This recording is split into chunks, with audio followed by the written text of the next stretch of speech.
seluruh negara di dunia, termasuk negara ASEAN, yang memicu perlambatan pertumbuhan ekonomi dunia. Peran ekspor terhadap PDB diyakini sangat penting. Keberadaan kegiatan ekspor dalam menghasilkan berbagai barang atau jasa yang bernilai dan berdaya saing tinggi akan mendorong pertumbuhan ekonomi. Peningkatan kegiatan ekspor ini juga akan meningkatkan produktivitas tenaga kerja. Indonesia merupakan negara kaya yang dianugerahi tangan-tangan terampil yang bisa mengharumkan nama bangsa. Namun faktanya, peluang tersebut belum disadari secara penuh. Bahkan masih banyak masyarakat yang lebih berminat dengan produk impor, padahal jika kita teliti, produk impor itu kebanyakan awalnya berasal dari negara kita. Seperti yang terjadi di tahun 2016, ekspor Indonesia menurun sebesar 167 miliar US dollar, yang mana hal ini disebabkan oleh faktor ekonomi global yang mengakibatkan lemahnya harga komoditas terhadap suatu barang. Dan di sisi lain, pasar ekspor Indonesia juga masih terbatas, sehingga tidak bisa mencari pasar lain untuk mengamankan ekspor karena daya saing produk ekspor kita yang juga masih kalah kompetitif. Berbeda dengan ekspor yang menyumbangkan pemasukan bagi negara, impor akan menjadi pengeluaran bagi negara.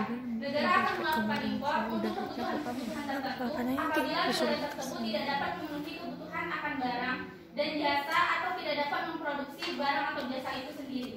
Kegiatan impor yang besar tidak sepenuhnya buruk bagi sebuah negara, karena impor juga akan merangsang investasi. Apabila barang yang diimpor adalah barang modal, barang mentah, atau barang setengah jadi untuk keperluan industri. Impor barang jadi juga akan menjadi sumber pendapatan bagi masyarakat. Oleh karena itu, kegiatan ekspor dan impor itu harus seimbang. Pada tahun 2014 sampai 2016, impor negara Indonesia, Malaysia, dan Singapura mengalami penurunan yang disebabkan oleh beberapa faktor. Salah satunya adalah belum pulihnya permintaan global dan menurunnya konsumsi domestik. Indonesia adalah negara kepulauan yang memiliki banyak penduduk. Dari tahun ke tahun, penduduk Indonesia mengalami kenaikan.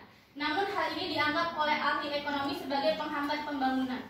Menurut Mulyadi, angka penduduk yang terlalu tinggi apabila terjadi di sebuah negara yang sedang berkembang seperti Indonesia, hal ini dapat menghambat proses pembangunan.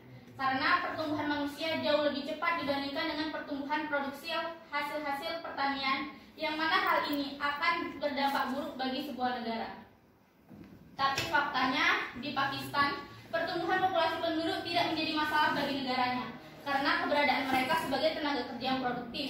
Jumlah penduduk adalah satu indikator penting dalam suatu negara. Para ahli ekonomi klasik yang dipelopori Adam Smith bahkan menganggap bahwa jumlah penduduk merupakan input yang potensial yang dapat digunakan untuk meningkatkan produksi.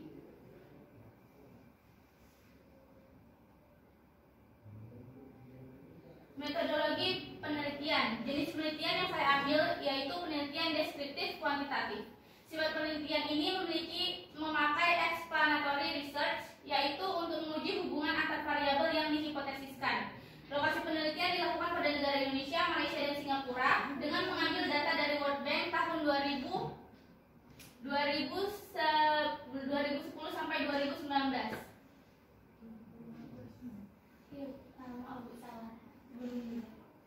Populasi dan sampel penelitian. Populasi pada penelitian ini adalah negara ASEAN. Metode yang digunakan dalam pengambilan sampel penelitian ini adalah propulsive sampling, yaitu teknik penentuan sampel dengan pertimbangan tertentu. Dan yang menjadi pertimbangannya adalah yang pertama, negara yang mempunyai posisi penting di ASEAN, negara tetangga yang memiliki banyak kesamaan dan letaknya sangat strategis, dan sama-sama merdeka pada bulan yang sama, yaitu bulan Agustus. Dengan demikian, sampel dalam penelitian ini adalah negara Indonesia, Malaysia, dan Singapura. Penelitian ini menggunakan data kuantitatif. Data yang digunakan adalah data time series, yaitu data yang dikumpulkan pada suatu objek sepanjang periode tertentu dari waktu ke waktu. Penulis menggunakan data sekunder. Semua data yang digunakan dalam penelitian ini berasal dari data World Bank. Data diambil dalam bentuk tahunan dari tahun 2010 sampai 2019.